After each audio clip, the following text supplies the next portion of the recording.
What's that? Disney regrets what it did to the Owl House? Like, actually? Yes! I've never really talked about it before, but I love the Owl House. Not quite as much as Amphibia, but it's definitely meant a lot to me. The voice of Alex Hirsch, LGBTQ rep, Hootie, and the fate this show suffered during production, no less, was absolutely tragic. But things may or may not have just turned around. And now that Disney is finally realizing what they've done wrong, the Owl House honestly does have the potential to start a revolution for serialized animation, which Disney so desperately needs right now.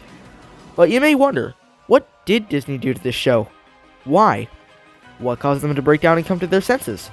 Well, most Owl House fans know all that stuff, but if you don't, you've come to the right place. And if you don't know what Owl House is, why are you watching this, man? But let's start from the ground up and work our way to the present. This is how the Owl House is creating hope for the future.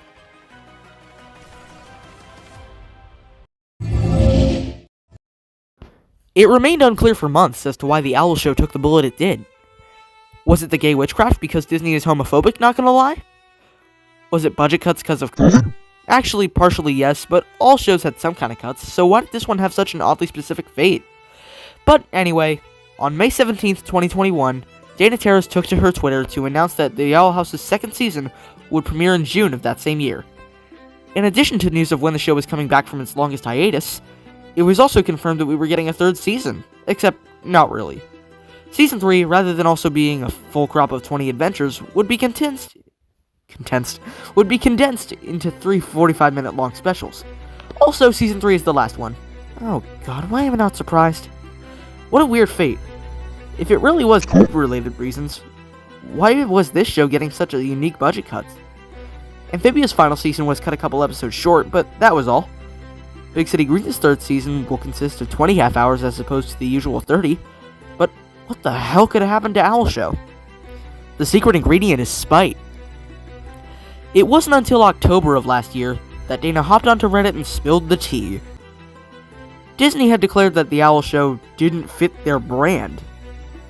In that, by season 2 at least, the show was darker than the typical Disney TVA show, so not always safe or appealing to that matter for children, aka the Disney Channel's target audience. Owl House is meant to be viewed in order, so they can't really rerun it like, say, Big City Greens or The Ghost of Molly McGee. What? They don't rerun Molly McGee on the main Disney Channel? Like, say, Big City Greens can air on reruns. A general audience who's probably looking for something to watch because they're either short on time or have a lot of time would probably be super confused and sense some missing context if they saw the episode Edge of the World playing at a random time. So Disney quote-unquote can't keep running the show to make money off of it. That's what Disney XD is for, I guess. I suppose if they aired the episode's premieres on the Disney Channel every week for the people who do watch the show in order, but that's pretty much it.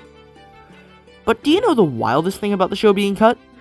The decision was made right before the first season ended. Yeah, Disney barely even waited. Dana Terrace and crew weren't given the opportunity for a fourth season or even a full third one when Disney Parks opened back up.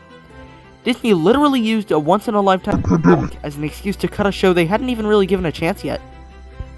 And if you think that sucks, it really sucks when you factor in Disney Plus. Disney Plus original series are more often story-driven, sometimes aimed at an older audience who are better at following plots. Thankfully, all the show's episodes and seasons are listed in order so they can be watched, what do you think, in order.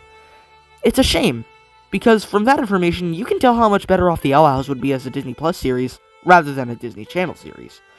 And doubly so when you realize that Disney Plus was technically a thing when the show first came out, but Owl Show was greenlit before it. And triply so when you realize that Disney Plus kinda lacks fantasy series. Still waiting patiently for that Percy Jackson show. Actually, Dana recently revealed that she pitched The Owl House to both Nickelodeon and Cartoon Network. Too soon? But they both turned it down. I guess Disney was just the most willing to put a serialized animated series into their lineup, if at all. The crew aren't just grateful that this show got picked up by Disney, they're grateful that this show got to happen at all, even if its wings were clipped and they have to cram 80% of the plot into Season 2 as a result. They probably could have independently funded the show and gotten away with even more than they could on the Disney Channel. But what kind of loser would do that? However, thanks to the fanbase's loyalty, one episode just changed everything.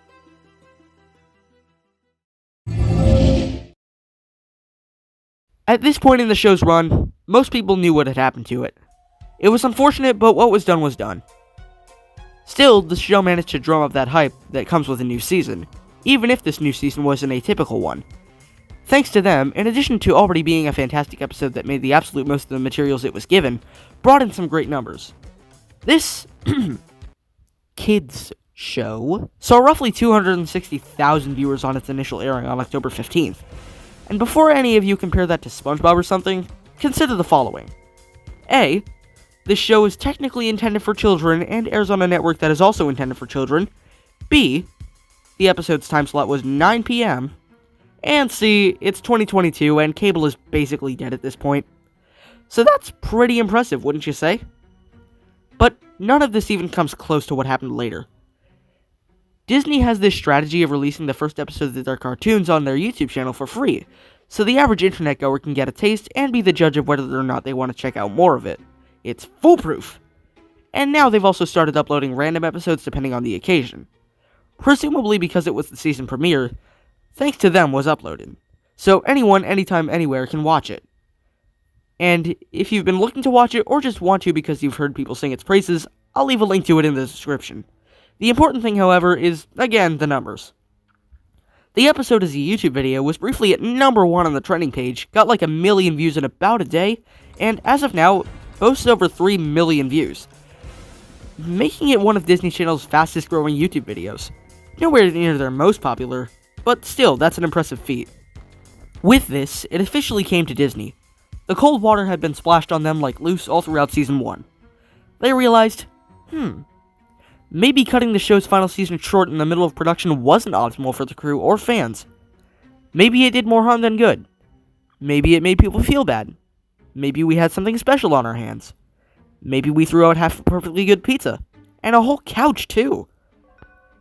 They were apparently quoted literally saying, "Oh no, the show is actually successful." Now you look me in the eye and tell me you weren't waiting to hear those words. But this means so much more that it's not even funny.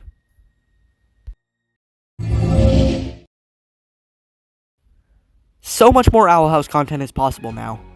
Sadly, the show being cut is still going to bring about the end of the original series, because Disney didn't see how wrong they were at the moment, I guess.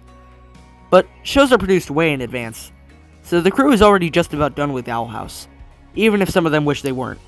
The things they've done, the pain they've caused, there's no going back!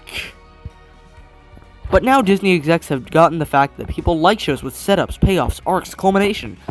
Just stuff that generally happens over the course of multiple episodes, and how rewarding it is to see everybody and everything come together through their thick, greedy heads. Disney is probably now open to Owl House comics, shorts, brand extensions like Chibiverse, spin-offs even. Guys, we could get a spin-off of Ida as a student, aka an excuse for more Rata shipping fuel.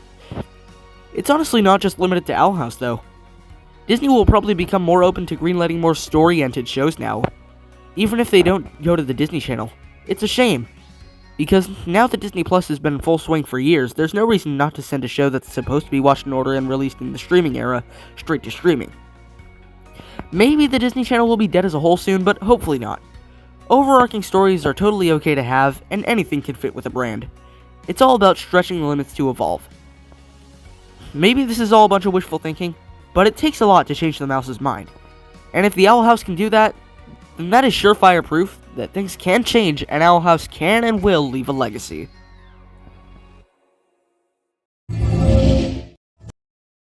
Above all else, I'd like to send a message, and that is to support the show.